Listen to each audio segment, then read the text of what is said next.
Hey, it's Football Diehards, senior editor Bob Harris. Time for the Week 17 Championship Week injury preview, review, update, and overview. You know we've done this every week, something we do every Saturday for those just catching up or getting ready to set lineups. Consider this your starting point. I'll give you all this week's pertinent injuries, do them chronologically so you have an idea and understanding of the possible fallbacks you'll need to have and available based on kickoff time. As always, I'll remind you, I record this in the afternoon, Saturday, early afternoon. It's about 1:30 Eastern time. And things will change as soon as I record this, maybe while I record this. Once you've watched this video, hit the late breaking news section of the site for any possible updates or hit the FSP staff cheat sheet on the site. It'll be your one-stop shop that will link to all the latest information for every player in one location. So with that, again, it is championship week. It's all important. I realize that. We'll do our best to get you appraised of all the situations you need to be appraised of. We'll start out with the Saturday night game. The Lions are at the Cowboys. Rico Dowdle has been ruled out. It hasn't been great for Tony Pollard, and it's not a great matchup, but maybe he gets a little less ceiling taken off him by Dowdle's presence. I don't know. Not eager to play him in a really tough matchup against the Lions defense. Sunday's early games. Cardinals are at the Eagles. Kyler Murray's listed as questionable with an illness. Jonathan Gannon has said he will play. Marquise Brown will not. He was placed on injured reserve, the same heel injury that's been an issue to him. Kept him out last week, bothered him the week before. He was placed on injured reserve on Friday, so he will not play again this year. Greg Dortch will be your top downfield weapon. Trey McBride, obviously, the tight end as well. It's a great matchup for a passing attack. Would love to see Murray be able to leverage that, but don't know if he has the wide receiving assets to do that. The Falcons are at the Bears. Darnell Mooney's been ruled out of this game. The wide receiver, Cole Kmet, is listed as questionable with the knee injury he suffered last week. He had a huge first half and then missed most of the second half. DJ Moore looked like he was hurt in that game or was like mostly a decoy after he hurt his ankle early. He's not on the injury report. They're pretending he's fine. I'm guessing they think he's fine. Hopefully he is. Tough matchup either way. Panthers are at the Jaguars. Trevor Lawrence ruled out. He'll miss his first game, I believe, since dating back through high school. The right shoulder injury, he's had the high ankle sprain, the concussion, now the shoulder will keep him out. CJ Beathard will get the start in this one. And Zay Jones listed as questionable with the knee and hamstring issues that he's had ongoing. So watch for that. Great matchup for the running game there. So maybe Travis Etienne week more than the passing attack. Tough matchup for Evan Ingram as well. 49ers are at the Commanders. Sam Howell was benched in favor of Jacoby Brissett, who then hurt his hamstring in practice. He's now questionable. Jeremy Fowler just reporting a few minutes ago that Brissett's a true game time decision. So we may still end up with Howell. Chris Rodriguez Jr., the rookie running back, is out, placed on IR with the ankle injury he suffered last week. He was fantastic while he went, but now he's not. Brian Robinson Jr., though, is off the injury report. He'll be the primary back in this one. Game script might be a problem for him. The Titans are at the Texans. Everybody's good. Will Levis, I know you were waiting for that one, is off the injury report with the high ankle sprain. He suffered and sidelined him last week.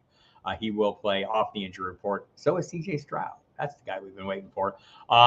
Cleared from the concussion protocol and playing without any restriction, it appears. Nico Collins also off the injury report. Noah Brown good as well. So he'll have his full supporting cast there, minus Tank Dell, who went on injured reserve earlier in the year. The Dolphins are at the Ravens. We got some issues here, people. Jalen Waddle's been ruled out for Miami. We'll have to watch that. Raheem Mostert is questionable in this one as well. That's the one we'll have to watch. I'll have to watch Jalen Waddle. He's out. Raheem Mostert, questionable. This feels a little different than his other questionables, but we'll see. Devin A. Chan off the injury report, so maybe that works out, for us in the end. But watch out for Raheem Mostert. On the other side of the ball, Zay Flowers listed as questionable with a foot injury, I believe. And let me just make sure there's nothing going on here. There we go. News coming in, so I want to double check it. Nothing of vital interest to us. So Zay Flowers is expected to play. Missed the first 2 days of practice. Got back on the field on Friday, and Jamison Hensley from ESPN, the Ravens beat writer, says he will play or trending towards play. The Patriots are at the Bills. The Bills all good to go. The Patriots, Hunter Henry listed as questionable. It seems like he's heading in a good direction. Missed last week's game with a knee injury. Has a great connection with Bailey Zappi. Ramondre Stevenson out, placed on IR earlier this week, so clear path to workload for Ezekiel Elliott. He was briefly on the injury report due to illness. A lot of illness going around this week. He's off on Friday, so good to go. Juju Smith-Schuster ruled out in this game as well. The Saints and Buccaneers. Alvin Kamara, speaking of illnesses, came down with one on Friday. He's listed as questionable. Most of these guys who get illnesses or dealing with illnesses get their IVs, get hydrated, get out on the field and work their way through it. But it's worth noting. Otherwise, everyone else is good to go. Chris Olave was on the injury report early in the week. He came off it on Friday, so everybody's good. Great passing matchup against the Buccaneers this week. Very generous pass defense. The Raiders are at the Colts. Josh Jacobs listed as doubtful. Looks like another week of Zamir White for us, and it's been really good, and this is a favorable matchup. Michael Mayer, the rookie tight end, also ruled out with a toe injury. For the Colts, Zach Moss ruled out. Michael Pittman Jr. cleared again through the concussion protocol. We saw how that went last week. Seems like he's in a better spot this week. The symptoms reoccurred last week after he was cleared and flew down to Atlanta. This time, it seems like he's in a better place. Worked fully the last 2 days of the week. DJ Montgomery, the guy who fills his role, is listed as questionable with a groin injury. Drew Ogletree, though, tight end, was arrested last night. Seems unlikely to play in this one. Sounds like not a great situation for him. The Rams are at the Giants. Puka Nacua added the injury report is questionable. Seems like he's not that questionable. Sean McVay expressed no concern whatsoever. Sounds like this is box checking. He missed some time in practice or was limited for a day, so they just slapped the designation on him. On the other side of the ball, same deal with Wan'Dale Robinson, who practiced fully, I want to say Thursday. Then they assessed it with a questionable on Friday. He had the same situation as Saquon Barkley and Darren Waller, both of whom avoided designation. Wan'Dale Robinson is questionable. That takes us to the late afternoon window. The Chargers are at the Broncos. We have some situations here, by the way. New quarterback, Russell Wilson, has been benched. Surprising development, money related, maybe performance related. They're saying Jarrett Stidham will get the start for the Broncos.